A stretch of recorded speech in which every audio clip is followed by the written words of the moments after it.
Welcome dear student. मैं हूं भरत कुमार, आप सबका स्वागत करता हूं मेरे YouTube channel me and my YouTube classes. जैसा कि आपको पता है मैंने अभी जस्ट अपना जो वीडियो अपलोड किया है इससे पहले वाला, उसमें आपको बता दिया कि अपने 12th पॉलिटिकल साइंस में किस तरह के प्रश्न आएंगे और कितना सिलेबस है, ठीक है ना। तो अगर आपको नहीं पता है कि हमारा एग्ज़ाम पैटर्न या पेपर कैसा होगा, तो इसके लिए मैंने एक मॉडल पेपर का वीडियो बनाया है जिसमें पूरी तरह समझा दिया है, तो वो आप देख सकते हैं। और अच्छा लगे तो इस ज़रूर शेयर करें क्योंकि दूसरों के लिए सही फ़ायदेमंद होगा। तो अब आज अपना जो नेक्स्ट लेसन है, जो कंटिन्यू पढ़ रहे थे, तो नेक्स्ट लेसन है राजनीतिक सहभागिता। इससे पहले हमने पढ़ा था राजनीतिक संस्कृति के बारे में, ठीक है ना। तो देखिए पॉलिटिकल पार्टिसिपेशन किस तरह से होता है, यानी जब लोग हैं वो जब राजनीति में भागीदारी देते हैं, सरकार के साथ जब वो जुड़ते हैं, तो इस तरह से राजनीतिक सहभागिता होती है। यानी राजनीतिक गतिविधियों में सरकारी समूह संस्थाओं के साथ लोगों की जो भागीदारी होती है वही सहभागिता कहलाती है, ठीक है ना। तो आपको ये सिंपल से समझना है कि ये जो लेसन है इसमें बस यही कहा गया है कि किस तरह से लोग हैं अलग अलग परिस्थितियों में राजनीति में जो सरकारी तंत्र होते हैं जैसे संस्था वगैरह, उनसे किस तरह से जुड़ पाते हैं, ठीक है ना। उन लोगों की सरकार के साथ जो सहभागिता होती है, किस तरह से वे सरकार से जुड़ते हैं, सरकार की गतिविधियों में भाग लेते हैं और उनके सरकार के जो कार्य होते हैं उनको प्रभावित करते हैं। तो इस तरह से लोगों की सरकार के साथ भागीदारी, सहभागिता ही इस पार्ट का जो टॉपिक है, टाइटल है। तो हम इसको आगे बढ़ते हैं। स्क्रीन पे देखिए, तो आपको ये यहाँ पे पहले ध्यान देना है कि जो मैं अंडरलाइन यहाँ पे हाईलाइट है वही आप ध्यान रखें। तो देखिए जनसाधारण की राजनीतिक प्रक्रियाओं में प्रत्यक्ष या परोक्ष भागीदारी। जनसाधारण की राजनीतिक प्रक्रियाओं में, राजनीतिक प्रक्रिया जो गतिविधियां होती है उनमें डायरेक्ट या इनडायरेक्ट रूप से जो लोग भागीदारी देते हैं, अपना जो सहयोग देते हैं, वही यहाँ पे समझना है भागीदारी, ठीक है ना, राजनीति में। तो इस तरह से राजनीतिक सहभागिता कहीं पे लोग प्रत्यक्ष रूप में भाग लेते हैं, कहीं पे इनडायरेक्टली होता है। लेकिन आपको एक चीज़ ध्यान रखना, जो प्रश्न भी आता रहता है कि ऐसा कौन सा देश है जहाँ पे लोग हैं वो हैं वहाँ पे राजनीति प्रत्यक्ष रूप से जुड़े रहते हैं। यानी आपको ये समझना है कि राजनीति का प्रत्यक्ष शुद्धिकरण रूप, ठीक है ना, ऐसी कौन सी शासन व्यवस्था है जहाँ पे राजनीति है वह प्रत्यक्ष रूप में जुड़ी हुई, यानी शुद्ध लोकतंत्र पाया गया। कैसा लोकतंत्र? शुद्ध लोकतंत्र। तो वो आपको ध्यान रखना है, शुद्ध लोकतंत्र है वो कहाँ पे पाया गया है? स्विट्जरलैंड में, ठीक है ना। तो हाईलाइट में जैसे लिखा हुआ है कि राजनीतिक सहभागिता प्रत्यक्ष प्रजातंत्र के लिए स्विट्जरलैंड विश्व का अग्रणी लोकतांत्रिक देश है, ठीक है ना। तो ये आपको अंडरलाइन है और इसमें विशेष ध्यान रखना है, मतलब हाईलाइट किया था कि आप इसको यहाँ पे गौर करें। आगे देखिए कि राजनीतिक सहभागिता लोकतांत्रिक व्यवस्था का प्राण तत्व है, क्योंकि जब लोग, जनता राजनीति में जुड़ेंगे तभी राजनीति है वो आगे बढ़ पाएगी। तो इसलिए अगर राजनीति कब बनती है? जब लोग रहते हैं उसमें और लोगों की उस सरकारी संस्था के साथ, राजनीति के साथ भागीदारी होती है। अब लोग ही जब वो भागीदारी नहीं देंगे तो वो लोकतंत्र, वो राजनीति है वो समाप्त हो जाती है। तो बस ध्यान ये रखना है कि राजनीतिक सहभागिता लोकतांत्रिक व्यवस्था का प्राण तंत्र है। यानी तो ये तो समझ गए कि राजनीतिक सहभागिता क्या है। अब ये राजनीतिक सहभागिता कहीं ना कहीं लोकतंत्र का महत्वपूर्ण आयाम होती है, क्योंकि लोकतंत्र क्या है? लोगों का शासन है। तो लोगों का शासन है, जो राजनीति है वह भी लोगों की होती है। तो इस तरह से लोकतंत्र की जो व्यवस्था होती है उसमें लोग भागीदारी देते हैं, मतलब राजनीतिक सहभागिता। ये समझना है कि लोकतांत्रिक व्यवस्था में राजनीतिक सहभागिता बहुत ही जरूरी है, तभी वह एक तरह से चल सकती है, यानी प्राण तत्व के रूप में काम करती है। प्रत्येक लोकतांत्रिक समाज में वास्तव में एक सहभागितापूर्ण समाज होता है, यानी लोगों की उसमें भागीदारी पूर्ण रूप में देखी जाती है। तो इस तरह से किसी भी प्रकार की राजनीतिक व्यवस्था क्यों न हो, यथार्थ राजनीतिक शक्ति कुछ लोगों के हाथों में होती है। लेकिन कभी ये देखा जाता है कि लोकतंत्र की व्यवस्था है, लेकिन वहाँ पे क्या होता है कि कुछ एक लोग हैं वो उस सरकार में ज़्यादा अभी होते हैं, यानी उनके पास ही राजनीतिक शक्ति वो देखी जाती है। तो ये कहीं ना कहीं देखा जाता है। सहभागिता सबकी होनी चाहिए, लेकिन कुछ का प्रभाव राजनीति में ज़्यादा रहता है। तो इस तरह से आगे देखना है कि जब हम यहाँ पे बात करें कि जब किसी व्यवस्था को सबल बनाया जाए, किसी भी व्यवस्था को अच्छा बनाना होता है तो सबकी भागीदारी होनी जरूरी है। जब उनमें जन सहभागिता का अंश ज़्यादा हो, लोगों का जुड़ाव उस संस्था से, उस सरकार से ज़्यादा हो, यानी लोग हैं वो ज़्यादा सरकार से जुड़े हुए हैं, सरकारी हर गतिविधियों में भाग लेते हैं, तो इससे क्या होगा? सरकार जो राजनीति जो सहभागिता है वो बहुत अच्छी तरह से, उसका रिजल्ट भी अच्छा आता है और वो पॉजिटिव वे में कार्य करती है। तो देखना है यहाँ पे, जिस राजनीतिक व्यवस्था में जनता का राजनीतिक प्रक्रियाओं के प्रति उदासीन होता है। तो दूसरा ये कहा है कि अगर कोई ऐसा राज्य जहाँ पे लोग है उस सरकार की गतिविधि जो भी कर रही है, यानी जो राजनीतिक जो प्रक्रिया है, जो राजनीतिक क्षेत्र है उसमें लोग हैं वो भाग नहीं ले रहे हैं, भाग नहीं लेने का मतलब है सरकार क्या कर रही है, मुझे उसे कोई लेना देना नहीं, ऐसा कोई कहते हैं, मुझे वोट नहीं देना है, इन देने से क्या होगा। तो इस तरह से जब किसी देश में लोगों के नेचर ऐसा पाया जाता है तो वहाँ पे राजनीति सहभागिता उदासीकरण होती है। उदासीकरण का मतलब लोगों का उस राजनीति के प्रति कोई इंटरेस्ट ही नहीं है। तो लोगों का राजनीति के प्रति इंटरेस्ट नहीं होता है तो वहाँ पे राजनीतिक सहभागिता समाप्त हो जाती है, यानी सरकार और लोगों के बीच वो जो संबंध होता है, जो तालमेल होता है, वो समाप्त हो जाता है। और कहीं ना कहीं ये लोकतंत्र के विरुद्ध होता है, क्योंकि लोकतंत्र के लिए सही नहीं है।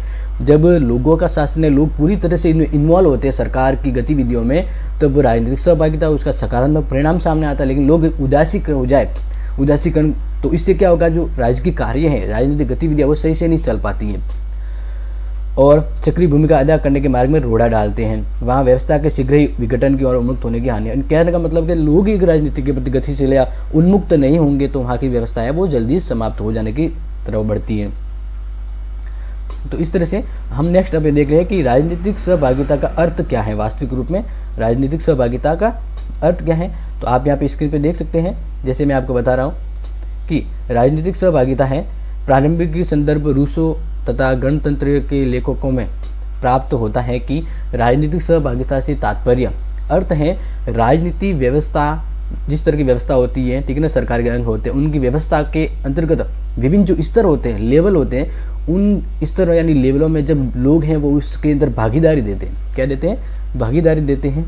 तो कहीं ना कहीं राजनीतिक सहभागिता के अंतर्गत आता है। तो यही कहा है, रूसो ने अपने लेख में कहा है कि राजनीतिक सहभागिता से तात्पर्य राजनीतिक व्यवस्था के विभिन्न स्तरों पर नागरिकों की संपूर्ण भागीदारी से होता है। राजनीतिक सहभागिता एक व्यवस्था में राजनीतिक विकास को त्वरित करती है, क्योंकि लोग जब राजनीति से जुड़ते हैं, उनकी संस्थाओं के साथ जुड़ते हैं, तो राजनीति का विकास होता है, राज्य का भी विकास होता है। तो कहीं ना कहीं ये सहभागिता बहुत ही महत्वपूर्ण रहती है। तो इस तरह से यहाँ पे आगे देखें, जैसे हम इस टॉपिक को देख रहे हैं तो आपको अंडरलाइन जो है वहाँ पे ध्यान देना है। यह उन स्वैच्छिक क्रियाओं और प्रतिक्रियाओं से संबंधित है, मतलब राजनीतिक सहभागिता उन क्रियाओं या प्रतिक्रियाओं से संबंधित है जिनमें नागरिक या जनता भाग लेती है, ठीक है ना, जिसमें भाग लेना वही सहभागिता होती है। तो भाग लेती है और प्रत्यक्ष व परोक्ष यानी डायरेक्ट और इनडायरेक्ट रूप से जन नीतियों के निर्माण में भाग लेती है। यानी सरकार जो काम करती है, सरकार के जो कानून होते हैं तो कहीं ना कहीं लोगों के लिए होते हैं और लोग उसमें मिलते, लोगों की सोच विचार को सरकार ध्यान में रखते हुए कानून बनाती है और लोगों का उस सरकार से जुड़ाव होता है, तभी तो सरकार उसके अकॉर्डिंग चलती है। तो यहाँ पे ये बात कही गई है कि लोगों की स्वैच्छिक प्रतिक्रिया गतिविधि है जिसके तहत लोग उस राजनीतिक गतिविधि में भाग लेते हैं और डायरेक्ट नहीं तो इनडायरेक्ट रूप में, और इस तरह से वे सरकार की नीतियों को प्रभावित भी करते हैं और उसके राजनीति में विकास में योगदान देते हैं। तो इस संदर्भ में आगे देखिए मैग्लोस्की ने क्या कहा है।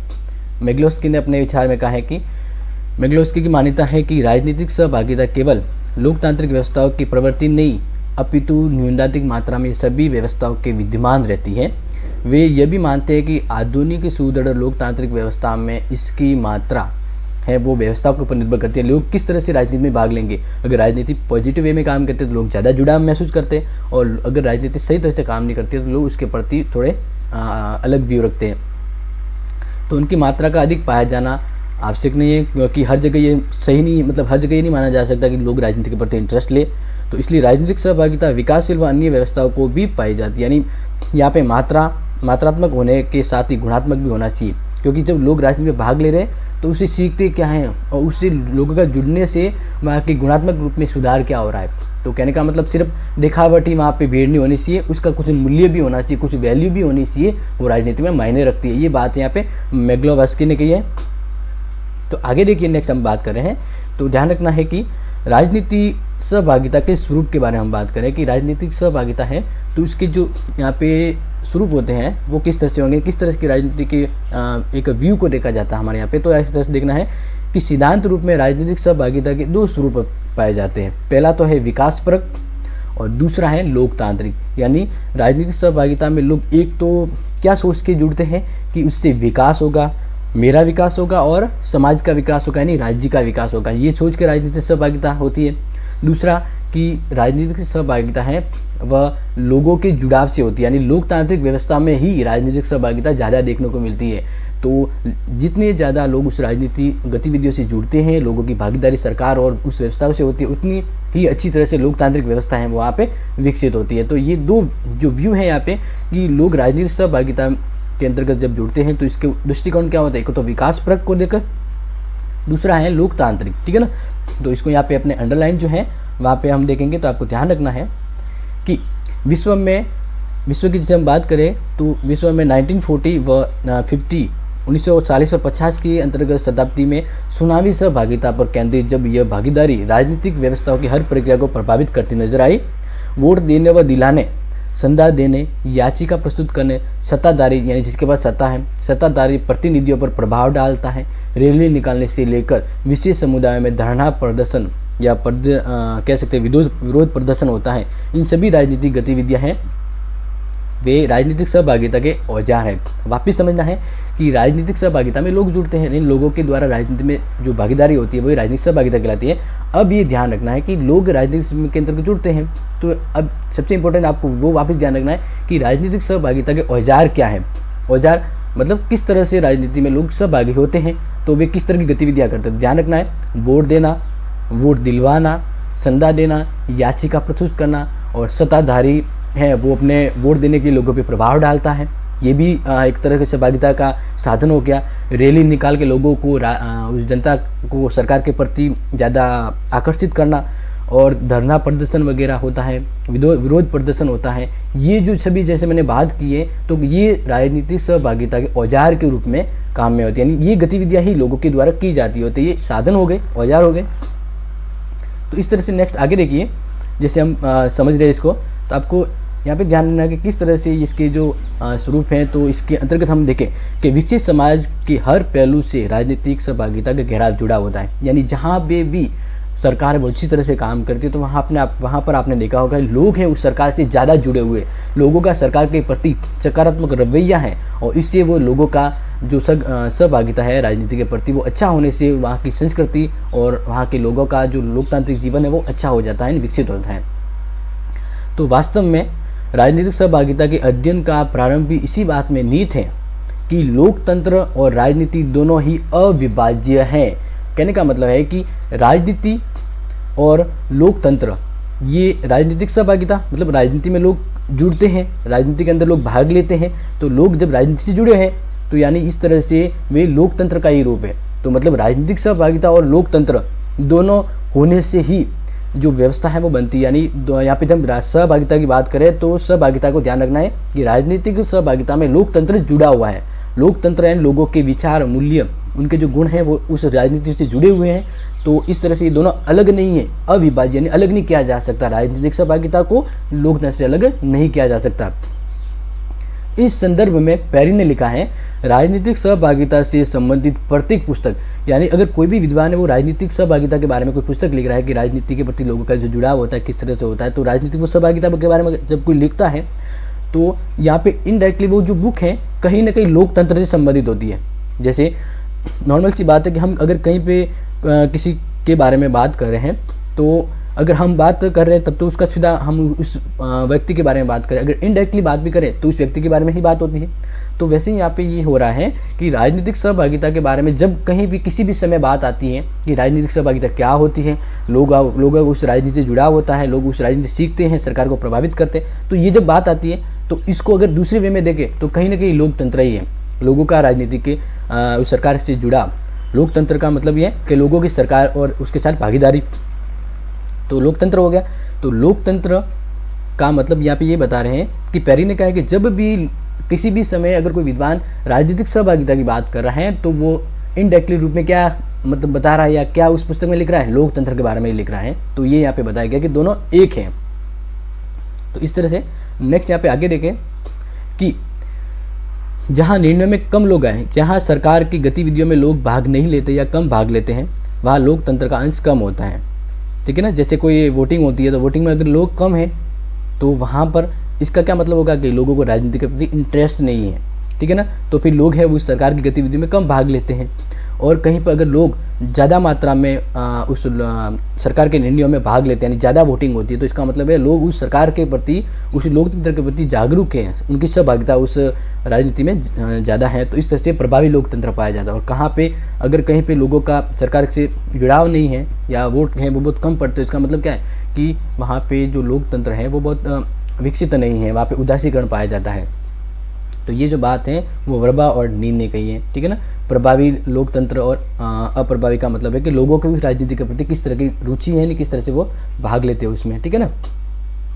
तो इस तरह से देखिए आगे बेंजामिन ने भी इसी के बारे में कहा है। आपको ये समझना है क्योंकि लेसन है वो पूरा राजनीतिक सहभागिता के बारे में अलग अलग विद्वानों के दृष्टिकोण बता रहा है, तो आपको किसी भी दृष्टिकोण के ऊपर प्रश्न पूछा जा सकता है और छोटे छोटे प्रश्न बनने की गुंजाइश ज़्यादा है। मैंने पहले ही बताया कि छोटे प्रश्न वो ज़्यादा बनेंगे कि किस विद्वान ने क्या कहा है ये समझाइए, तो वो थोड़ा छोटा प्रश्न है, आंसर बन सकता है। तो देखिए बेंजामिन ने एक मजबूत लोकतंत्र की आवश्यकता पर बल दिया कि एक लोकतंत्र कैसा होना चाहिए, तो उस पर बेंजामिन ने विशेष रूप से समझा है कि एक लोकतंत्र है वो ऐसा हो जिसमें प्रतिनिधि नागरिक समूह बिना किसी मध्यम के सीधे स्वशासन में भाग ले सके।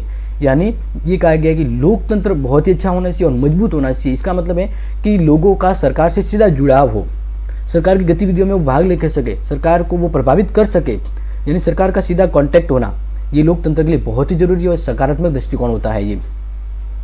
प्रत्येक व्यक्ति का दूसरे व्यक्ति से सीधा संपर्क हो, इस संदर्भ में किसी मध्यस्थ या विशेष योग्य बिचौलियों की आवश्यकता नहीं हो, यानी सरकार का जनता से सीधी भागीदारी हो, बीच में कोई इंटरमीडियम नहीं होना चाहिए वरना इसके में विभेद हो जाता है। तो अगर डायरेक्ट कांटेक्ट होता है तो गतिविधियों वो जो भी कार्य सही होता है। तो राजनीति में भी यही होता है कि लोगों का सरकार और राजनीति के प्रति डायरेक्ट कॉन्टैक्ट होता है तो गतिविधि वो सही होती है और सकारात्मक रिजल्ट सामने आता है।